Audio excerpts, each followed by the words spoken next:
I used to eat these foods daily thinking they were healthy, and then I discovered the science behind them. And here's how eliminating them transformed my life. And although I don't know your health scenario, nor am I a doctor, I strongly believe you will also benefit. I mean, that's so understated. You're going to be a different human by going through this process, a better one, and you'll experience those changes fairly quickly. Okay, maybe you don't care that much, but by not making similar changes, you're preparing yourself for what I would consider a horrifying future full of chronic disease and all of your hard-earned savings being spent on medical care. I don't want that for you. And you can start preventing it by paying more close attention to what you're putting in your mouth, just like I started doing almost 15 years ago. So if you're ready to take the next steps in your health journey, subscribe to our channel. Go ahead and join thousands of others who've already begun to tackle health and fitness concerns. And together, we can help you cut through all of the BS in the world of health, especially nutrition like this, because I'm right here with you doing everything I'm talking about for real. This is going to shock you. I haven't always been this guy. I spent most of my career actually in carpet manufacturing. And I worked really, really hard, and I still do. But that hard work in the past, because I didn't know how to take care of myself, created lots of health-related havoc in my life, including heart disease, neck pain, low back problems, seizures, a dad bod, atrial fibrillation, and headaches almost daily since I was about 10 years old. I was a mess, but I was used to it. I was physically miserable. It hurt to be in my body, but it was what I was used to. So maybe you have adapted to some of your life's discomforts as well. I hope so, but my point in all this is that they're preventable or they are optional. And I can only say if you clean up your diet for a long enough period of time, it doesn't happen in a day. You have to do it for a little while. The world slowly turns into a Garden of Eden before eating the apple, of course. So food sensitivities, let's talk about that. We all have some, and some people have lots of them because of a condition called gut permeability. It's where your gut lining sort of has a bunch of little holes in it and everything is kind of leaking through that you eat, therefore causing a lot of inflammation. So nearly every food that you eat is causing some degree of immune response. So some docs don't believe you should bother with all of this, and it's a serious distraction from actual health pursuits. Obviously, I think they're wrong. Here's a good litmus test. Check out the patients of that particular doctor. Are they like a cross-section of the American people? Or do they have skin problems, energy problems, brain fog, aches and pains, cancer, struggling to lose fat? Maybe it's because they're eating all the wrong foods. A food sensitivity is a food that causes an immune response, and food shouldn't cause an immune response. So you want to kind of identify them. Those are actual stresses to your body. An immune response can cause a multitude of problems, which can cause serious disease and lots of discomfort, like inflammation and gut health disruption, the gut permeability concept, back to that. Immune system overreaction, which can lead to autoimmunity. Think rheumatoid arthritis and Hashimoto's, which maybe you have right now. Hormonal imbalances, nutrient malabsorption, goodbye glutes and abs and clear thinking and energy and being happy. Nutrient malabsorption leads to that because you just don't have the nutrients you need on board to really operate at a high level. And of course, the potential for cardiovascular disease, that would be me. Metabolic syndrome, I was heading there. And cancer. Yeah, for me, eliminating these three foods, it was an educated guess, by the way, by my ex-business partner, were gluten, dairy, and eggs, which are very, very common food sensitivities. My experience with this is that I was like a phoenix rising out of the ashes. To be honest, like you, I didn't even know I was in the ashes. I thought I was just fine with my daily headaches. I mean, I took Tylenol or ibuprofen, whatever I could get my hands on. My favorite actually was Excedrin because it had caffeine in it. So a little boost of energy. But in hindsight, those changes may have saved my life. Dietary changes saved my life. I mean, you may have heard others talk in and around that, but I'm a living, walking example of it. Thank you, Brad Davidson. That's my ex-business partner. But I had a lot more work to go beyond just eliminating gluten.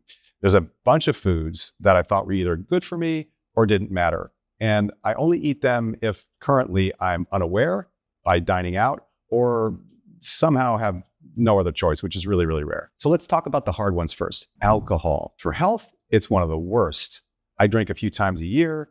I don't feel that well after because I'm feeling so amazing generally by not having it. You may not have the contrast to really understand what your life would be like, physiologically speaking, the experience of being alive without actually drinking alcohol for a significant period of time.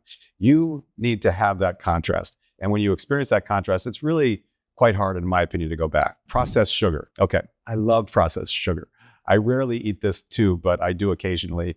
And if I'm eating sugary processed foods, they're generally organic. They've got very few ingredients and never have questionable seed oils in them, which makes the inflammation so much worse on top of the inflammation from the sugar itself. Hydrogenated oils. You probably are already trying to eliminate that or avoid it totally. Again, processed and cheap foods. Artificial sweeteners, processed meats. I mean, like, what is bologna?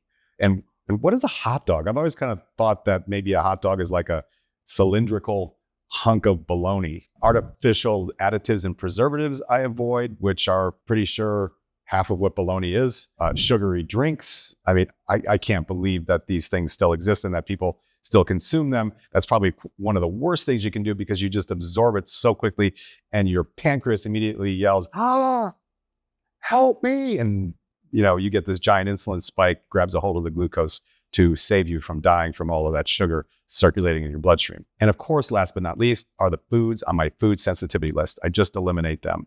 And periodically I add some back, and sometimes they don't have any impact on me whatsoever. Sometimes it's really minor. And I think it's just because I have them so infrequently. So I've got 3 action items for you. So pay attention, maybe even write these down. Get rid of those foods I listed. There is no place or very little place in the human body for foods like that. I know sugar is hard. So, for me to ask you to just eliminate them from your diet, between you and I, it may put too much stress on our relationship. So just try to eat less. And I know alcohol can also be very, very hard. So drink less of it. You don't have to go from drinking 2 bottles of wine at night to drinking none, but perhaps cut it in half and then cut it in half again and then cut it in half again. And then you'll find yourself having a drink or 2 once a month. And that's kind of where you want to land.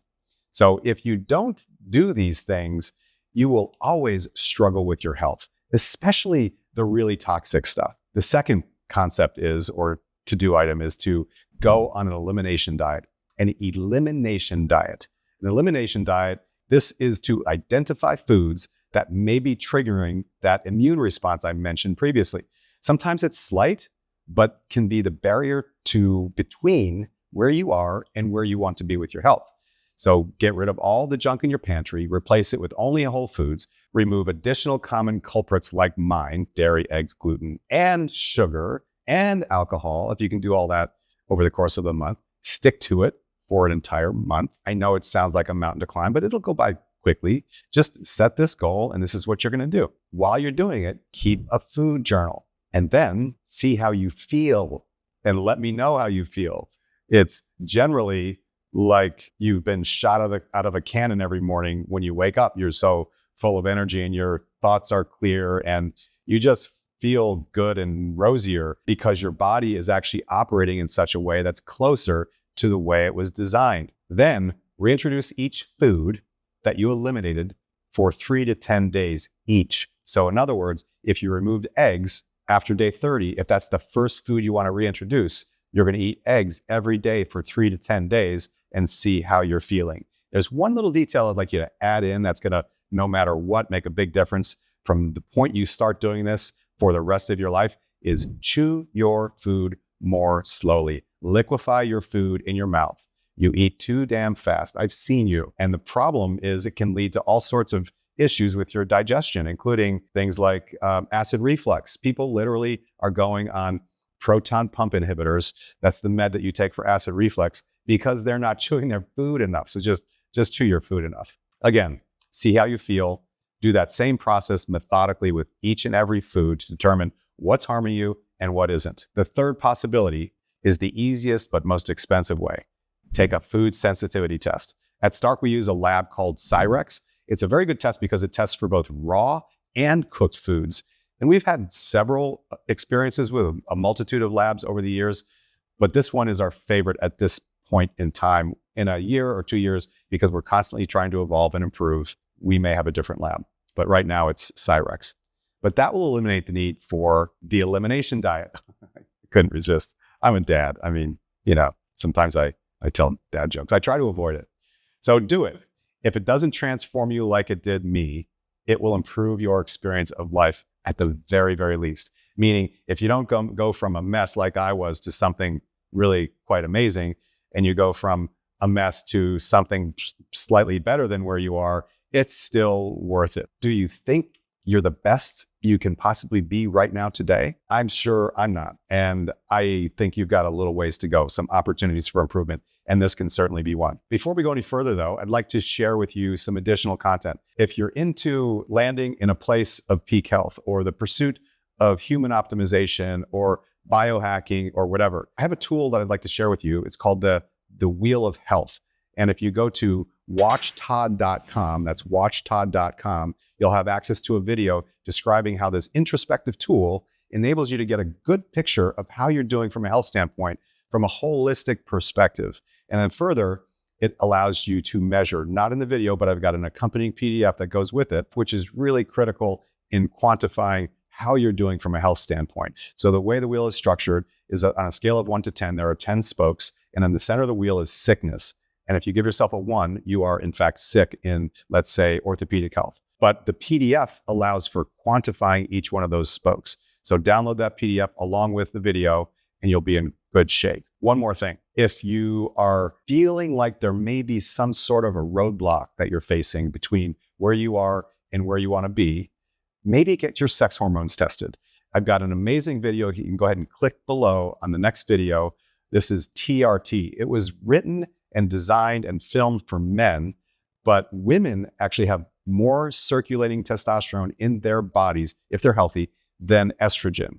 And so this same thought process and the same concepts apply to women. So go ahead and check out that video below.